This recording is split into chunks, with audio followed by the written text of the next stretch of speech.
satisfação como professor de medicina de repassar conhecimentos sobre a hanseníase, escola que tem mais de 400 alunos, doença que tem uma alta incidência em Pernambuco, no Brasil, e que é tudo devido à falta de informação e ao preconceito sobre a doença. Nós tivemos uma manhã de informações, de diálogo, de conhecimento, de troca, e isso não tem preço.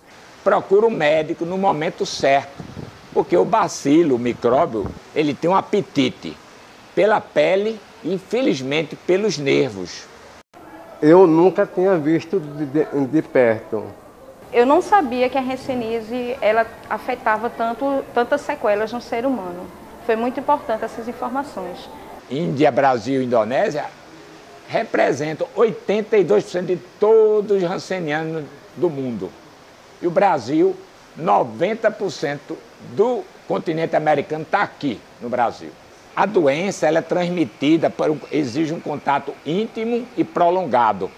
Qual é esse lugar, esse grande, em casa, muito aglomerado, é ali que transmite. Esses contatos fortuitos não transmitem aperto de mão, nada. É uma doença pouco transmissível.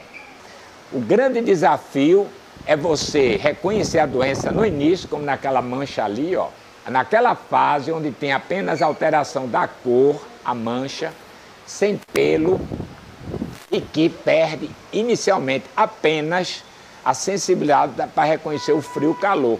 Então você pode em casa pegar uma colherzinha quente, botar na água quente e de uma outra fria e comparar. Se você sentir no lugar, não sentir quente, com a colher quente, é hanseníase. Porque depois daquela fase lá, ó, daqueles caroços, que é a fase que acontece alguns anos depois dessa fase inicial, o micróbio chegou primeiro ao nervo, antes do remédio. Aí o paciente, ele cura, mas fica com a mão e os pés assim, impossibilitado para trabalhar, cego. Amadeu Hansen, em Bergen, na Noruega, hoje um país riquíssimo, mas era muito rico em hanseníase. E as pessoas, como não tinha remédio, eram isoladas. Você imagina, você tem um filho, ele é retirado da sua casa para ficar preso, sem mais contato com os outros. As criancinhas ficam com a mão e pé, não podem mais escrever. Quando é diagnosticada, curam, mas ficam com a mão e pé em garra. Isso não é aceitável, né? Mas, por falta de conhecimento, falta de investimento em educação. Essa informação foi muito importante para mim. Até porque a escola é produtora de conhecimento e é responsável por expandir esse conhecimento à comunidade e mudar situações que estão ao nosso redor. Só 10% nasceu sem defesa. Eu tenho contato com hanseniano, não peguei por quê? Porque eu nasci já com defesa. Porque para a doença se instalar precisa de duas coisas: grande quantidade de contato com o micróbio e que não nasceu sem defesa. Eu mesmo pensava que ela só em aperto de mão pegava, mas agora eu sei que não pega. A doença vai depender do que ele vai encontrar, né? O micróbio. Se encontra um cara forte, mata e a doença não se instala. Mas se pega aqueles 10% que nasceram sem defesa, ele vai adoecer. Então, por isso que é uma doença pouco contagiosa, poucas pessoas podem adoecer, entende? Então, por isso não tem sentido você não querer apertar a mão de um leproso, né? De um olha, essa doença. Não, é muito pouco contagioso. Exige um contato íntimo e prolongado. Uma nesse ambiente, em casa, certo? Não é no ônibus, um contato fortuito que transmite. Fiquei muito bem esclarecida mesmo. E na minha família já teve gente com esse problema.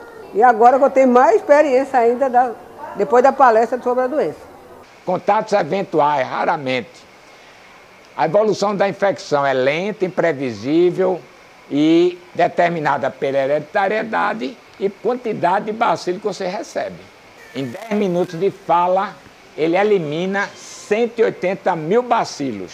180 mil bacilos. Vamos torcer que no Brasil mais pessoas sejam despertadas, né? Para ser tratadas só nessa fase aqui, 6 meses, com pouquinhas lesões, sem afetar o nervo definitivamente, né? E aí é educação. Qual é educar? Reconhecer a doença nessa fase, que não transmite e nem deixa sequelas, não ataca o nervo e combater o preconceito. Tudo isso que eu falei precisa ganhar redes sociais, para as pessoas também desfrutem desse conhecimento, não é verdade? Doutor, mais uma vez, muito obrigada. Muito obrigado. Tenho só a agradecer aos patrocinadores e ao Instituto Pronto Pele, que nos proporcionou esse momento tão agradável de tanto conhecimento.